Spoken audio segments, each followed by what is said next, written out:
આ ખેડૂત પોર્ટલમાં ગોડાઉનનું ફોર્મ ભરવાના છીએ, જે હાલ આપણે જે ખેડૂત યોજનાઓ જે ખેતીવાડી છે, પશુપાલન છે, એ બધી યોજના ચાલી રહી છે, તો તેની આપણે ફોર્મ ભરવાના છીએ. તો મિત્રો તમે ઘરે બેઠા મોબાઈલ થી અને કોમ્પ્યુટર દ્વારા ઘરે બેઠા તમે ફોર્મ ભરી શકો છો. બ્રાઉઝર ની અંદર જવાનું છે મિત્રો. તો ત્યાં આપણે ગૂગલમાં લખવાનું છે આઈ ખેડૂત.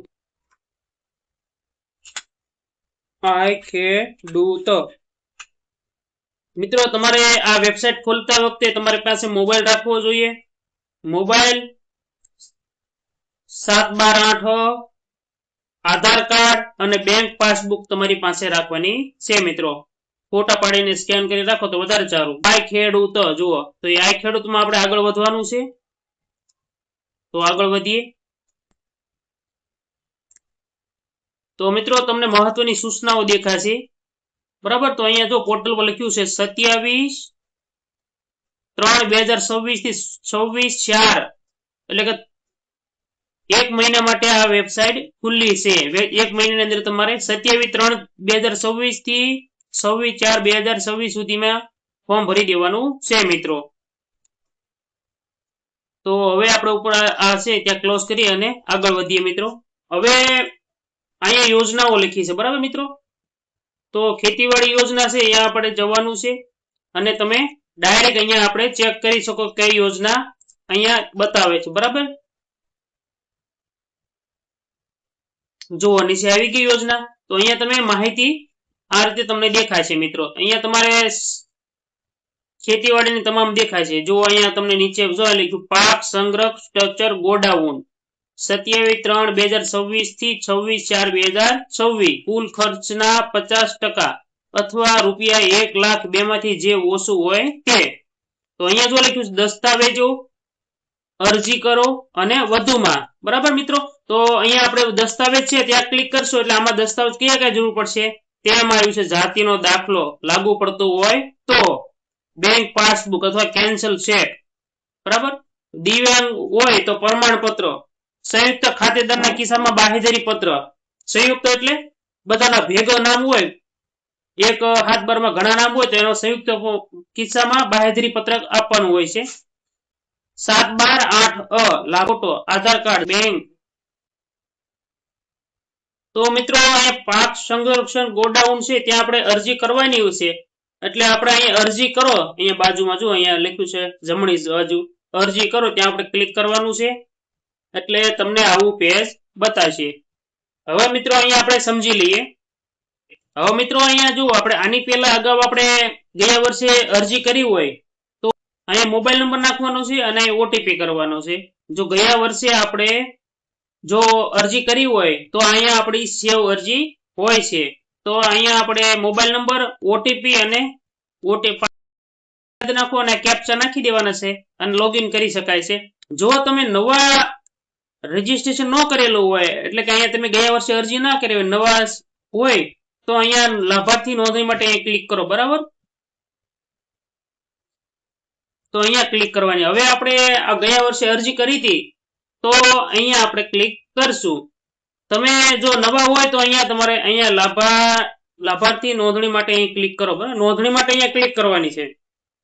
તો આપણે નોંધણી થઈ ગયેલી છે એટલે આપણે ખાલી અહીંયા મોબાઈલ નંબર નાખશું અને આગળ વધશું. મિત્રો તમે નોંધણી કરતા હોય તે ત્યારે તમારે મોબાઈલ અને આધાર કાર્ડ સાથે રાખવાનું છે. હવે અહીંયા ઓટીપી ઉપર જઈશું, આપણે પાસવર્ડ યાદ નથી, બરાબર. એટલે આપણે ઓટીપી પર ગયા એટલે ઓટીપી મોબાઈલમાં આવશે.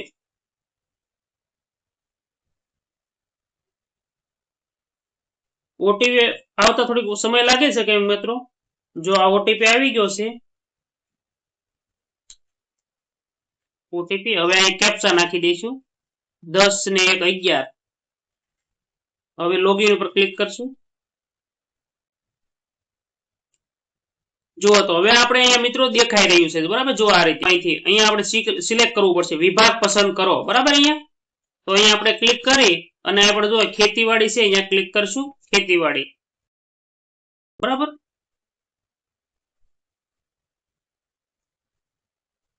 તમારે મિત્રો કોઈ પણ જેના ઉપર તમારે ફોર્મ ભરવાનું છે, જે ઘટક ઉપર, ઘટક એટલે કે જે કોઈ સાધનો તમારે જે સાધનોની સબસિડી માટે ફોર્મ ભરવાનું એની પર તમારે ક્લિક કરી અને આ રીતે તમારે આગળ વધવાનું ખુલી ગયા છે. જુઓ તમે જોઈ શકો છો ખેતીવાડી છે, એના ખેતીવાડીમાં આપણે બધું અહીંયા ટ્રેક્ટર, પાવર ડ્રીલ, વેલ, પશુ સંચાલિત વાવણીઓ, પાક સંગ્રહ સ્ટ્રક્ચર, ગોડાઉન. બરાબર.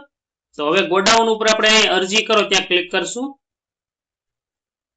જો અહીંયા સહાયનું ધોરણ, અહીંયા અરજી ઉપર ક્લિક કરશું એટલે આગળ વધશું. હવે અરજી કરી મિત્રો ઘણાને કેવાયસી બાકી હોય એટલે કે આ આધાર કાર્ડ ની ઓટીપી લઈ અને લોગિન કરાવે છે મિત્રો. તો આધાર કાર્ડ નંબર નાખવાનો હોય છે અને મોબાઈલ થી ઓટીપી તમને મળે એ ફરીવાર તમે નાખશો એટલે તમારું કેવાયસી આની અંદર થઈ જશે, એટલે ઓટોમેટિક થઈ જશે.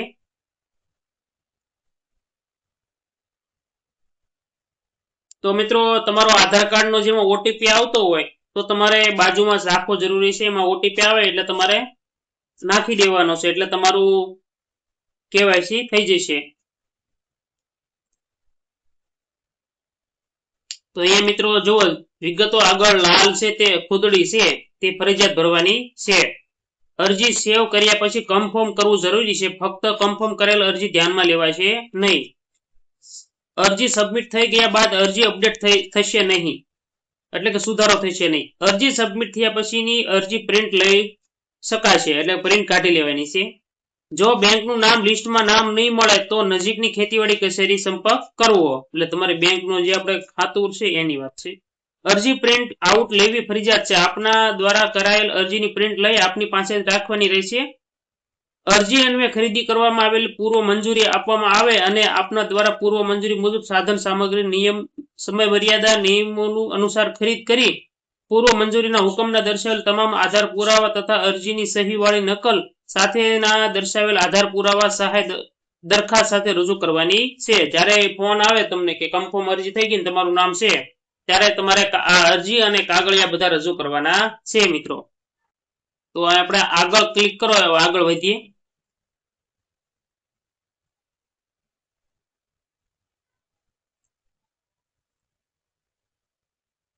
તો પેલા આપણે ફોર્મ ભરેલું ગયા વર્ષે એટલે આપણી વિગતો જે અમુક અંદર છે એ તેમ તેમ રહેશે. જો અહીંયા આધાર કાર્ડ નંબર હતો એ પહેલા તો આપણે નાખેલો ગયા વર્ષે તો એ આવી ગયો છે.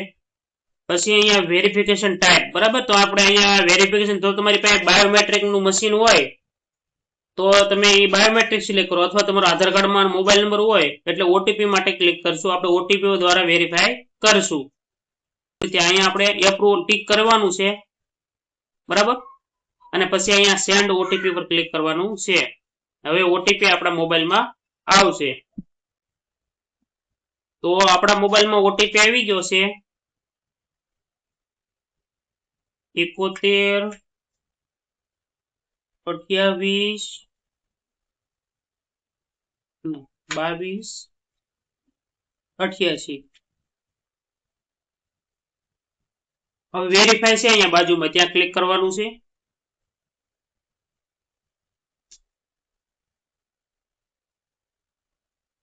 તો વેરીફાઈ થઈ ગયું છે. બરાબર. જો નામ નીચે બતાવ્યું છે. હવે આપણે નીચે આધાર મુજબ સરનામું. બરાબર. તો ઓકે. આધાર મુજબ લિંગ. બરાબર. ઓકે.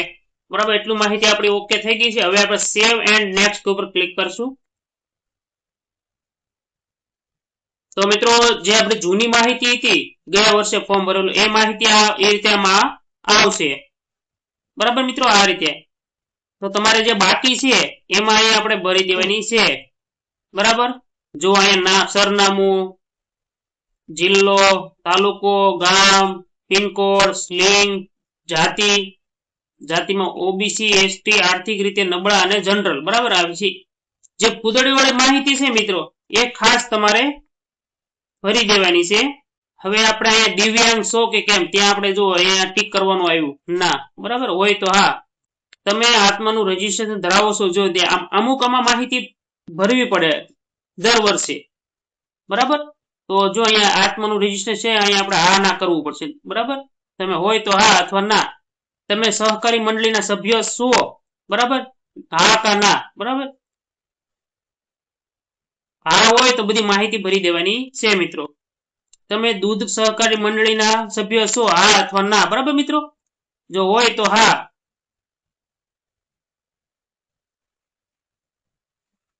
તો આપણે જિલ્લો પસંદ કરવાનો છે. તો આપણે જિલ્લો પસંદ કરી લઈએ.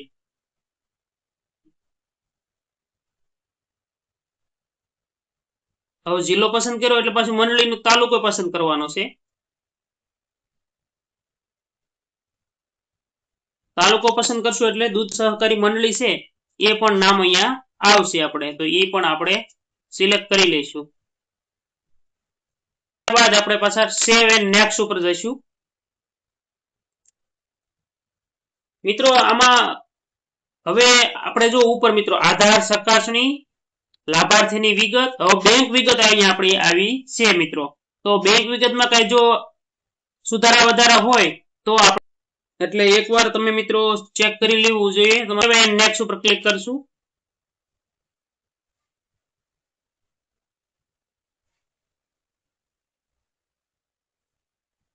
હવે મિત્રો આપણે આ માહિતી બતાવે છે.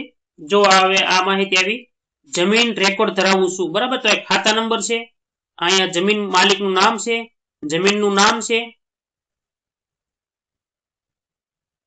જમીનનું નામ હોય તો નામ આવી જશે. અહીંયા આપણે ટીક કરવું પડશે ફરીવાર. જો અહીંયા ટીક કરવું પડે તો આ ટીક કરી દઈશું અહીંયા. અને હવે પાછા આપણે સેવ એન્ડ નેક્સ્ટ ઉપર ક્લિક કરશું.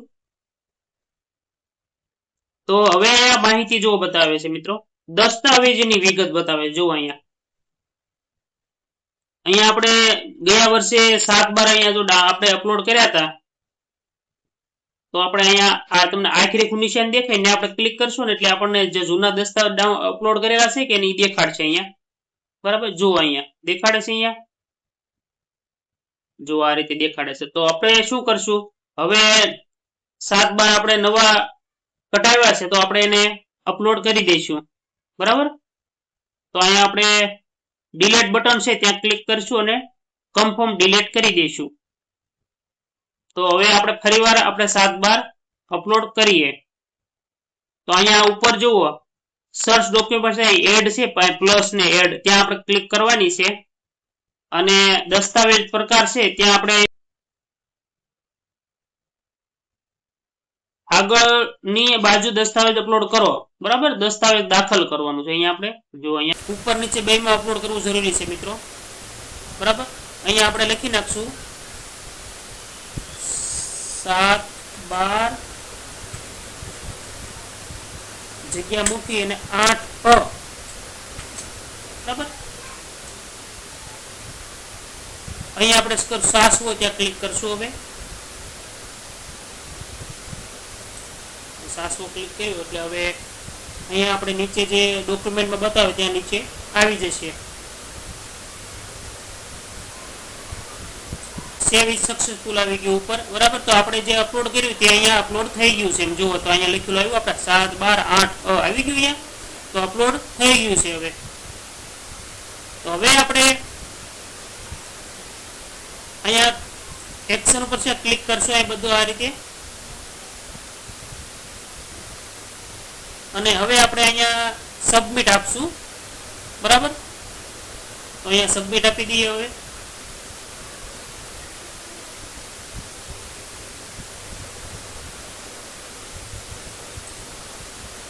આપણને ટોટલ અરજીઓ છે આપણી જો અહીંયા બતાવે છે સબમિટેડ. આ ગયા વર્ષની જુઓ 2025 ની આપણે જેટલી અરજીઓ કરી હતી બધી અહીંયા બતાવે છે. જુઓ પ્રિન્ટ આપણે પશુપાલનની ખેતીવાડીનું ગોડાઉન માટે ગયા વર્ષે આપણે ફોર્મ ભર્યું હતું તો એ પણ અહીંયા 2025 માં બતાવે છે. પણ આજે આપણે આ ફોર્મ ભર્યું 2026 માં તો અહીંયા પ્રિન્ટ બતાવતા નથી મિત્રો. તો થોડી વાર પછી આપણે અથવા કલાક પછી અથવા કાલે ચેક કરશું તો અહીંયા પ્રિન્ટ આવી જશે મિત્રો. હાલ બધા એક સાથે બધા ફોર્મ ભરી રહ્યા હોય છે તો આ તકલીફ આવતી હોય છે સર્વર ડાઉનના લીધે.